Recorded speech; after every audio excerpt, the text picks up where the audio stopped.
హత్యలతోనూ వెన్నుపోట్లతోనూ శవాలతోనూ కుట్రలతోనూ రాజకీయాలు చేస్తున్నది చంద్రబాబు అయితే విలువలు, విశ్వసనీయత, మాటకు కట్టుబడి రాజకీయాలు చేస్తా ఉన్నది మేము.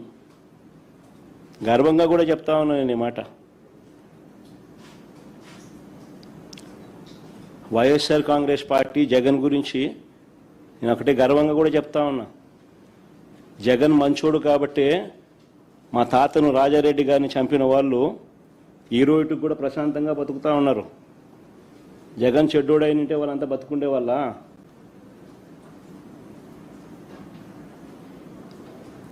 మా తాతగారిని దారుణంగా నరికి చంపిన వాళ్ళంతా ఈరోజు ప్రశాంతంగా ఇప్పటికీ ఉన్నారు. జగన్ నైజం ఎలాంటిది, జగన్ మనస్తత్వం ఎలాంటిది అని నిదర్శనం అది.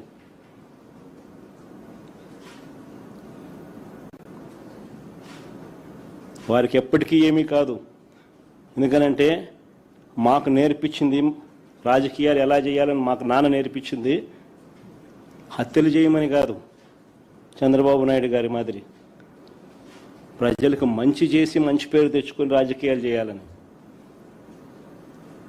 అది చంద్రబాబుకు మాకు ఉన్న డిఫరెన్స్. రాజకీయాల్లో ఎవరికి కుట్రలు అవసరమో, ఎవరికి కుట్రలు, గొడ్డళ్ళు, గుణపాలు అవసరమో ప్రజలకు బాగా తెలుసు.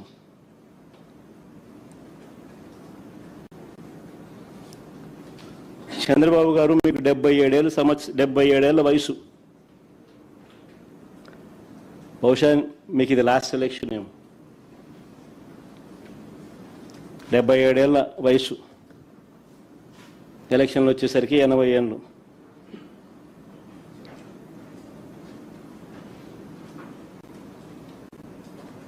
ఈ వయసులో కూడా ఇలాంటి దౌర్భాగ్యమైన రాజకీయాలు చేయడానికి సిగ్గుగా నీకు అనిపించడం లేదా చంద్రబాబు అని అడుగుతా ఉన్నా.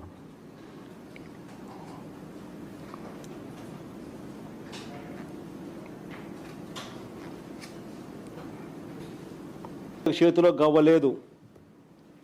చంద్రబాబు నాయుడు ఇస్తాడన్న సూపర్ 6లు, సూపర్ 7లు మోసాలుగా తేలిపోయినాయి. ఓ పక్క స్కీములు రద్దు, మరో పక్క ఈయన ఇస్తాననేటివన్నీ మోసాలు, మరో పక్క రైతులకు ఏ పంటకు గిట్టుబాటు ధరలు రాని పరిస్థితి. అతలాకుతలమవుతా ఉన్న గ్రామీణ వ్యవస్థ.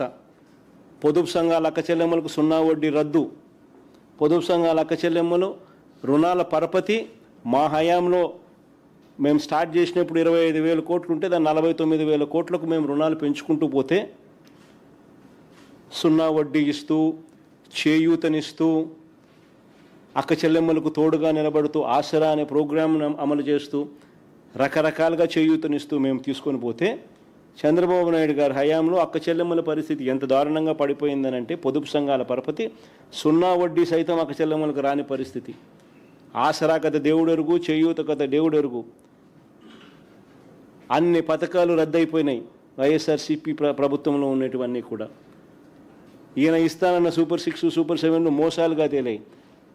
ఆ అక్క చెల్లెమ్మల పరపతి ఈరోజు 49,000 హయాంలో 49,000 కోట్లకు మా హయాంలో రుణాలు పెరిగితే చంద్రబాబు నాయుడు గారి హయాంలో అవి ఇప్పుడు తగ్గి, మనం చూపించినాను మన లాస్ట్ టైం ప్రెస్ మీట్లు, మన డిసెంబర్ నాటికి అది 31,000కు పడిపోయినాయి అక్క చెల్లెమ్మలకు ఇచ్చే రుణాల పరపతి. ఇప్పటికే ఓ పక్క గ్రామీణ వ్యవస్థలో రైతు సంతోషంగా లేడు. ఏ పంటకు గిట్టుబాటు ధర లేదు, ఉచిత పంటల బీమా పథకం లేదు, క్రాప్ ఇన్సూరెన్స్ లేదు, ఇన్పుట్ సబ్సిడీ లేదు. మోంతా తుఫాన్ వస్తే ఇంతవరకు మోంతా తుఫాన్ వచ్చిన ఇన్పుట్ సబ్సిడీ ఇంతవరకు ఇవ్వలేదు. ఏ పంటకు గిట్టుబాటు ధరలు లేవు. గ్రామీణ వ్యవస్థ అంతా కూడా కుప్పకూలిపోయిన పరిస్థితుల్లో ₹4 పెట్రోలు, డీజిల్ రేట్లు పెరిగినాయి. మరి పెద్ద మనిషి చంద్రబాబు నాయుడు గారు ఏం చేయాలి? చంపలు వేసుకొని 2 ఏళ్ల కిందటే నేను పెంచాల్సింది, కనీసం ఇప్పుడన్నా నేను చంపలు వేసుకొని పెంచుతున్నాను అని చెప్పి కనీసం సారీ చెప్పి చంపలు వేసుకొని కనీసం ఇప్పుడన్నా తగ్గించాలన్నా? వాళ్ళు పెంచిన ₹4 ప్లస్ ఈయన తగ్గిస్తానన్న అమౌంట్ కలిసి కనీసం ₹8 తగ్గించాలన్నా లేదా లీటర్కు? మేనిఫెస్టోలో పెట్టినాడు, స్పీచ్లు ఇచ్చినాడు, ఎన్ని చెప్పినాడు. తగ్గించకపోగా ఈ మనిషి ఏం చేసినాడు తెలుసా? ఇది స్కామ్. సంక్షోభంలో స్కాములు ఎలా చేస్తారో చంద్రబాబు నాయుడు దగ్గర నుంచి మనం నేర్చుకోవాలి. ఇప్పుడు చెప్తా. ఓ పక్క ఏప్రిల్లో మీ అందరికీ తెలిసే ఉంటుంది, ఏప్రిల్లో పెట్రోల్ బంకుల దగ్గర పెట్రోల్ బంకుల దగ్గర ప్రజలంతా పెట్రోల్ దొరకడం లేదు, డీజిల్ దొరకడం లేదు అని చెప్పి బార్లు తీరిన పరిస్థితులు మీ అందరికీ గుర్తుండే ఉంటుంది. సో పెట్రోల్ దొరక్క బార్లు తీరిన పరిస్థితుల్లో ప్రజలు ఉన్న సమయంలో ప్రజలకు మంచి చేయాలన్న చంద్రబాబు నాయుడు గారు కేంద్ర ప్రభుత్వంలో ఆయన భాగస్వాముడిగా ఉన్నాడు కాబట్టి ఇంగారంతా ఎక్కువ ఒత్తిడి తీసుకొని వచ్చి ఎక్కువ పెట్రోలు ఎక్కువ డీజిల్ మనకు అందుబాటులోకి ఉంచి కనీసం ప్రజలకు మేలు చేయాలని ఆలోచన చేయాల్సింది పోయి చంద్రబాబు నాయుడు ఏం చేశారు తెలుసా?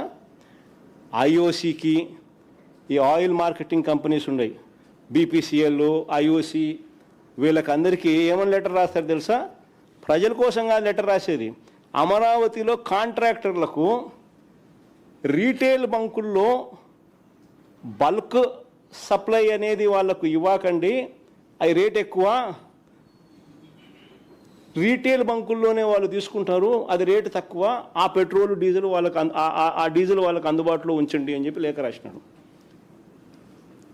ఆ లేఖ చూడు. చంద్రబాబు నాయుడు గారు ఆయిల్ మార్కెటింగ్ కంపెనీస్కి రాసిన లేఖ. అమరావతిలో కాంట్రాక్టర్ల కోసం, ప్రజల కోసం కాదు రాసింది ఆయన. దానికి కేంద్ర ప్రభుత్వం చంద్రబాబు నాయుడు గారికి చివాట్లు పెడుతూ లేఖ మళ్ళీ ఎన్నికి రాసింది. ఏమని? బుద్ధి జ్ఞానం ఉందా లేదా నీకు చంద్రబాబు? దేశంలో అసలు పెట్రోల్ డీజిల్ దొరక్క ప్రజలంతా అవస్థలు పడుతూ ఉంటే బల్క్ డీజిల్ కొంటే రేట్ ఎక్కువ అని చెప్పి కాంట్రాక్టర్లకు రీటైల్ బంకుల్లో డీజిల్ పోయమని చెప్పి నువ్వు బుద్ధి జ్ఞానం ముందు అడుగుతా ఉన్నావా చంద్రబాబు అని చెప్పి కేంద్ర ప్రభుత్వం చివాట్లు పెడుతూ చంద్రబాబు నాయుడుకు రాసిన లేఖ.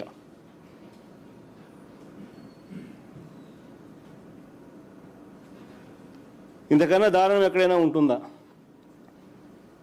ప్రజల గురించి ఆలోచన చేయాల్సిన సమయంలో ప్రజల గురించి ఆలోచన చేయకుండా అమరావతిలో కాంట్రాక్టర్ల గురించి, ఈయన ఆ కాంట్రాక్ట్ పనులలో ఈయనకు వచ్చే డబ్బుల గురించి, ఈయన స్కాముల గురించి మాత్రం ఆలోచన చేసేటోడు ప్రపంచ చరిత్రలో ఎవడైనా ఉంటాడా? ఈ ముఖ్యమంత్రి తప్ప. ఇది 2 లెటర్లు పెట్టిన నేను.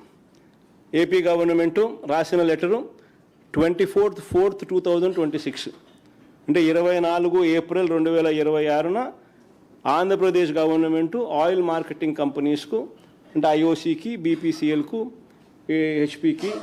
హెచ్పికి వీళ్ళు రాసిన లేఖలు.